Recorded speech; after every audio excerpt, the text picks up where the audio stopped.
नमस्कार, मैं हूँ राजीव और मेरे साथ जुड़े हैं बाज़ार विश्लेषक सोमेश कुमार। सोमेश, बहुत स्वागत है आपका। अब थोड़ी हरियाली तो थी आज भी एक बार फिर से और इस तरह से आप देख सकते हैं इस हफ़्ते मतलब एक सकारात्मक रुझान है और 200 डे मूविंग एवरेज के ऊपर टिकने की कोशिश लगातार तीसरे दिन हुई है।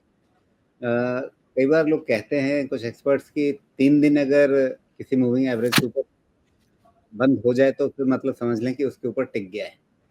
तो क्या इसे एक अच्छा संकेत माना जाए और क्या कुछ आशंकाओं को अब खारिज कर लिया जाए या अभी भी हैं आशंकाएँ?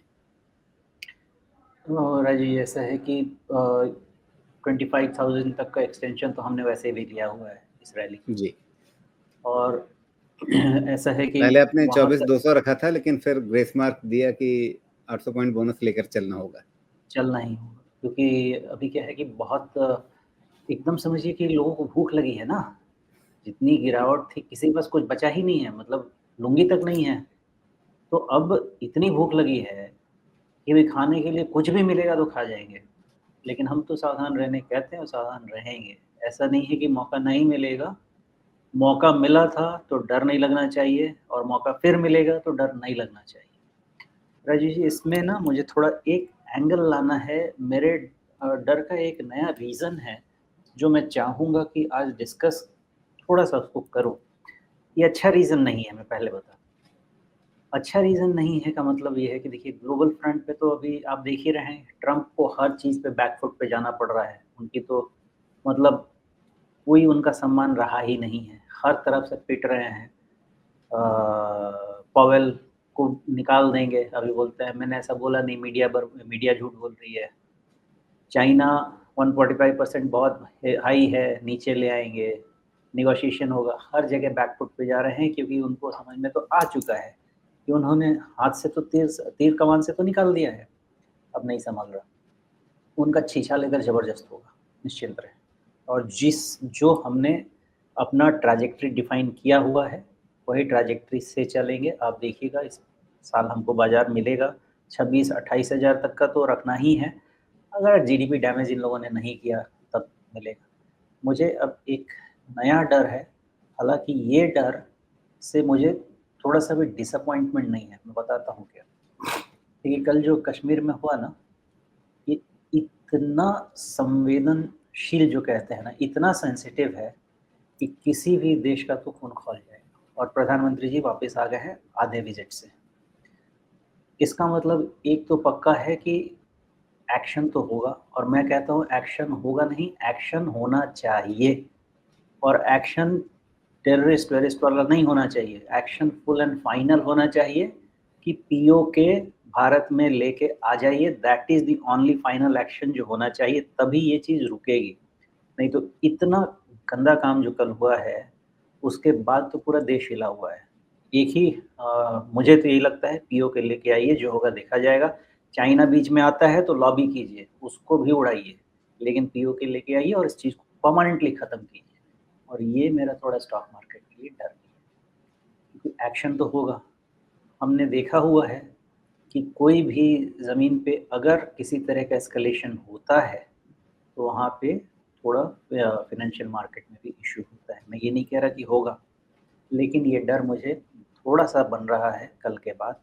लेकिन ये डर एक तरफ से मेरे लिए सैटिस्फैक्टरी है कि ये होना चाहिए, once and for all, full and final खत्म होना चाहिए। चाहे पीओके हो, पाकिस्तान हो, पूरा खत्म होना चाहिए। पूरा वो मैप से खत्म होना चाहिए। उसके लिए थोड़े दिन हमारा स्टॉक मार्केट नीचे रह ले, चलेगा। लेकिन ये डर जो है ना, मुझे थोड़ा-सा है। तो ये मैं हाइलाइट करना चाहता हूँ। इसलिए कोई भी इस धोखे में ना रहे कि हमको एंट्री नहीं मिलेगी। एंट्री मिलेगी, समय आएगा तब एंटर कीजिए। भाग के चढ़ने का कोई मतलब नहीं बनता है। ट्रेडिंग के लिए हम लेवल डिस्कस करेंगे, लेकिन फिर भी सावधानी utmost रखनी है एट दिस जंक्शन। जी, सावधानी रखने की ज़रूरत है और आपने बिल्कुल सही कहा कि इस बार कार्रवाई होती हुई लग रही है। संकेत साफ हैं कि कुछ कार्रवाई होगी और होनी भी चाहिए और निर्णायक होनी चाहिए। ये अब ऐसा नहीं कि जिसके लिए यहाँ के ही कुछ लोग कह दें कि अच्छा कुछ पेड़ जले थे, कुछ कौवे मरे थे, वैसी चीज़ें नहीं होनी चाहिए। ऐसा कुछ हो कि दुनिया भी देखे, सामने वाले भी देखें और यहाँ के लोग भी देखें। निर्णायक तो होना चाहिए, लेकिन बिल्कुल होना चाहिए। जी। लेकिन वो बात अपनी जगह तो सही है, लेकिन आज बाज़ार की प्रतिक्रिया देखिए, शुरुआत में भी ऐसा लगा कि बाज़ार इस फैक्टर को थोड़ा-सा डिस्काउंट कर रहा है। मतलब आप इस चार्ट में देख सकते हैं कि जो यहाँ पर एक हथौड़े जैसी चीज़ बन रही है चार्ट पे, इसका मतलब ये है कि नीचे काफ़ी लंबी पूँछ है और ये शुरुआती दबाव को दिखाती है। यानी बाज़ार ने इस चीज़ को थोड़ा-सा महसूस करके जो आप बात कह रहे हैं कि अ, मतलब जो कार्रवाई ज़रूरी होती है, लेकिन उसके चलते बाज़ार पर कुछ समय के लिए दबाव बनता है। लेकिन वो दबाव आज के आज ही निपट गया।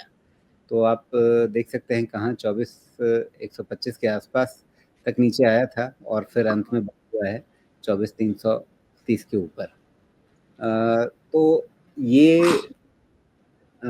मतलब बाज़ार ने एक बार थोड़ा-सा इस पहलू को देखा, समझा और उसके बाद शायद उसे लगा कि ठीक है, जो भी होगा लेकिन उससे हमारे ऊपर असर नहीं पड़ेगा। ऐसा कुछ सेंटिमेंट बना क्या? नहीं ये जो बंद है ना, ये बंद मेनली आज क्या तारीख 23 है ना, तो अब हमारा मंथली एफ-एंड-ओ सेटलमेंट वाला सब शॉर्ट कवरिंग हो रहा चल रहा है ना, इसलिए ये सिचुएशन देखने को मिलेगा ही। इसीलिए मैंने बोला था अगर याद हो तो 24,150 के ऊपर में फटाफट शॉर्ट कवरिंग शार्प है और वो देखेंगे आप, अभी भी इस तरह का शॉर्ट कवरिंग देखने को मिलेगा। क्लोज़ उतना ऐसा नहीं है कि 24,500 के ऊपर है कि हम कह दें कि सीधा हम यहाँ से और शॉर्ट कवरिंग तेज़ हो जाएगी। लेकिन ये 23, 24,500, 23, 24,300 से 24,500 के रेंज का ये शॉर्ट कवरिंग चलेगा और वहाँ पे कितना धीरे-धीरे खींचेगा, लेकिन अभी ये ट्रेडिंग के लिए अगर पूछा जाए ना, तो ऑनेस्टली जो डेटा कहता है ये बाय डिप्स का मार्केट है, लेकिन उनके लिए जो 200-300 पॉइंट का ट्रेड करते हैं, तो वो तो स्क्रीन देख के काम करने वाली बात है। अदरवाइज़ इसमें यही है कि ये रैली का एक्सटेंशन अभी पॉसिबल है। ये पॉसिबल 24,800 तक भी, 25,000 तक भी धीरे-धीरे खींचता-खींचता जा सकता है जब तक हम ये सेटलमेंट साइकिल निकाल ना लें।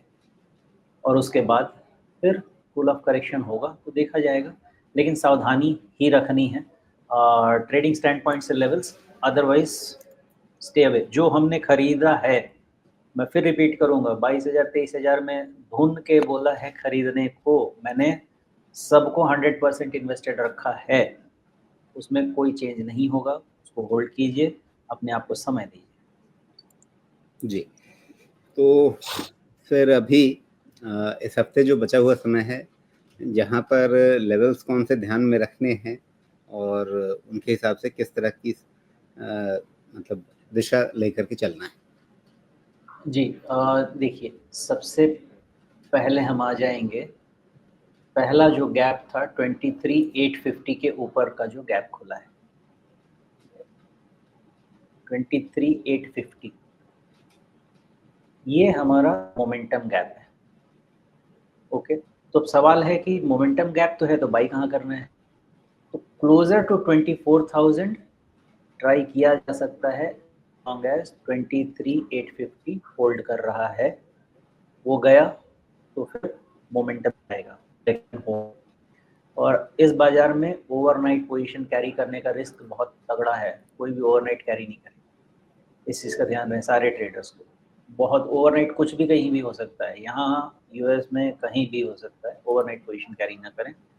बाकी 24,850 के नीचे अगर बंद हुआ, 23,850 के नीचे अगर बंद हुआ, फिर हमको इवैल्यूएट करना पड़ेगा, because anywhere in the range of 20 23,300 से 23,500 ये रेंज में हम जा रहे हैं और अगर वहाँ चले गए तो आप समझें कि बहुत अच्छा है बाज़ार। जी। बहुत अच्छा है बाज़ार किस सेंस में? ये जो इतना हीट जनरेट हो गया है ना, अब ओवरबॉट में तो हम जाएँगे ना, तो ये कूल ऑफ हो जाएगा, तो फिर वो नहीं आएँगे ना अक्टूबर से फ़रवरी वाले बेयर मार्केट आ गया, बेयर मार्केट आ गया, बेयर मार्केट आ गया। हैं, अभी तो उनका बुल मार्केट आ गया, हैं? यही कहते हैं कि थोड़ा ढंग से पढ़ लिख के बोलते तो इतनी तकलीफ़ नहीं होती। लेकिन मुँह है, खोलना है, खोल देना है। ट्रम्प उधर में मुँह खोलना है, इधर में हमको यूट्यूब पे मुँह खोल देना है। आराम से अगर देखा जाए कौन-सा बेयर मार्केट आ गया भाई साहब? करेक्शन समझ में नहीं आता, बेयर मार्केट आ गया। अभी भी मार्केट गिर सकता है, बेयर मार्केट नहीं आएगा। मैंने सब रीज़न समझाया है।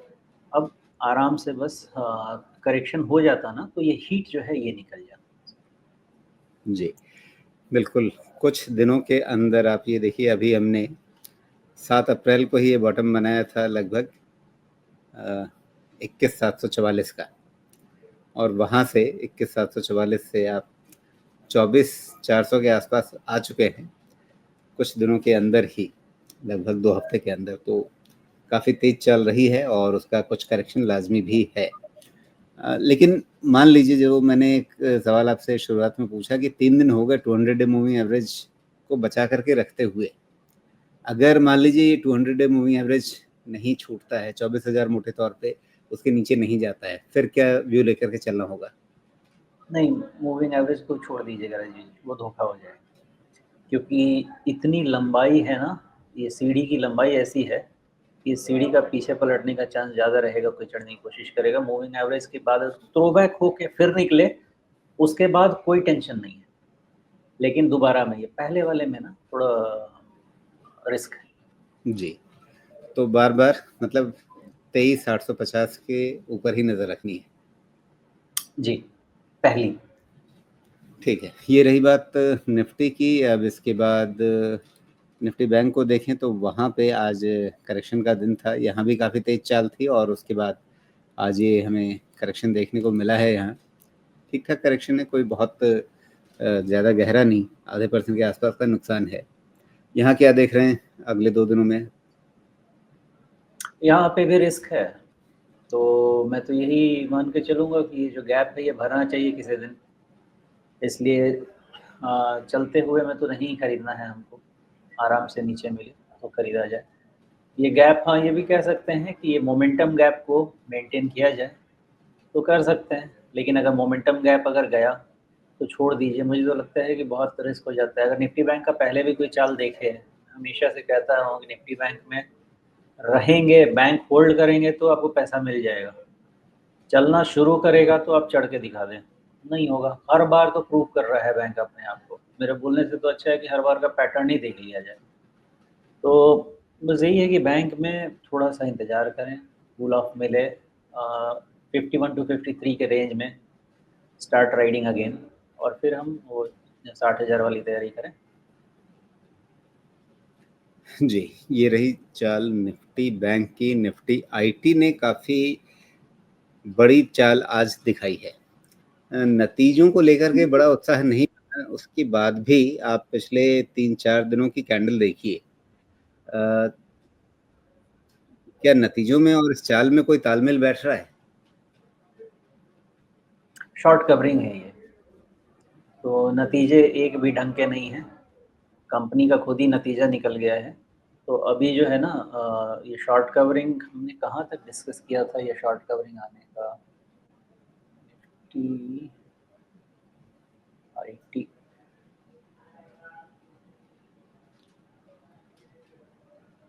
देखिए ऐसा है कि ये शॉर्ट कवरिंग 50 डीएमए तक वाली हो सकती है।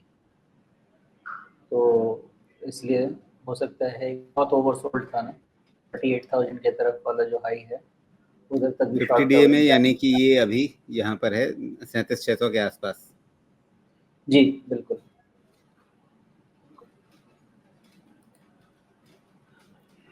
तो फिलहाल अभी शॉर्ट कवरिंग है और उसमें थोड़ी सी गुंजाइश अभी और बची हुई है, क्योंकि 37,600 और अभी है आपका 35,400, तो एक ठीक ठाक गुंजाइश बनी हुई है। इसको अगर कोई ट्रेड करना चाहे तो कैसे कर सकता है, क्योंकि निफ्टी बैंक की तरह ये ट्रेडेबल आइटम तो है नहीं, आपको स्टॉक्स में दांव लगाने पड़ेंगे। जी, शॉर्ट कवरिंग ट्रेड ही बनते हैं राजीव जी, बाकी तो फँसना हो जाएगा। तो ये स्टॉक में आईटी से थोड़ा दूर ही रहें तो अच्छा है, और इसको फाइनल कंसोलिडेशन ख़त्म करने दें। एक अच्छा कंसोलिडेशन हो जाए और वो भी अगले क्वार्टर रिजल्ट के पहले लगता तो नहीं है कुछ बात बनेगी, उसके बाद ही बात बनेगी। जी। मिड कैप, स्मॉल कैप यहाँ पर क्या रुख है? जैसे मिड कैप अब पहुँच रहा है 200 मूविंग एवरेज के पास, तो ये जगह अटकने वाली रहेगी क्या?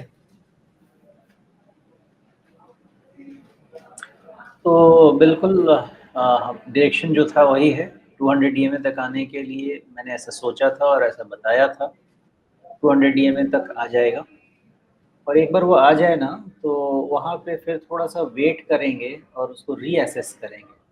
क्योंकि अगेन आप देखें इसकी भी राइज़ तो एकदम बैंक वाली राइज़ है।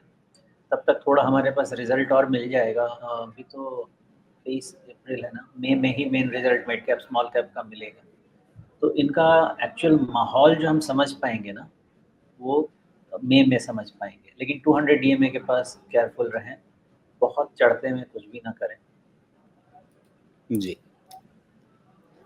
थोड़ा वही कहानी स्मॉल कैप की भी है, लेकिन स्मॉल कैप अभी 200 मूविंग एवरेज से दूर है। 18,000 के आसपास आएगा वो, 17,900 के हाँ, आसपास। हाँ, करेक्ट। तो क्या ऐसा हो सकता है कि मिड कैप अभी अटका हुआ रहे और स्मॉल कैप कुछ और आगे अपनी इस यात्रा को बढ़ाए? दोनों अपने-अपने 200 ईएमए तक पहुँच जाएँगे। हाँ, तो मतलब यही है ना कि फिर मिड कैप को यहाँ पे रुकना पड़ेगा थोड़ा-सा और स्मॉल कैप हाँ, कुछ चल करके वहाँ तक पहुँचेगा। पॉसिबल है, करेक्ट।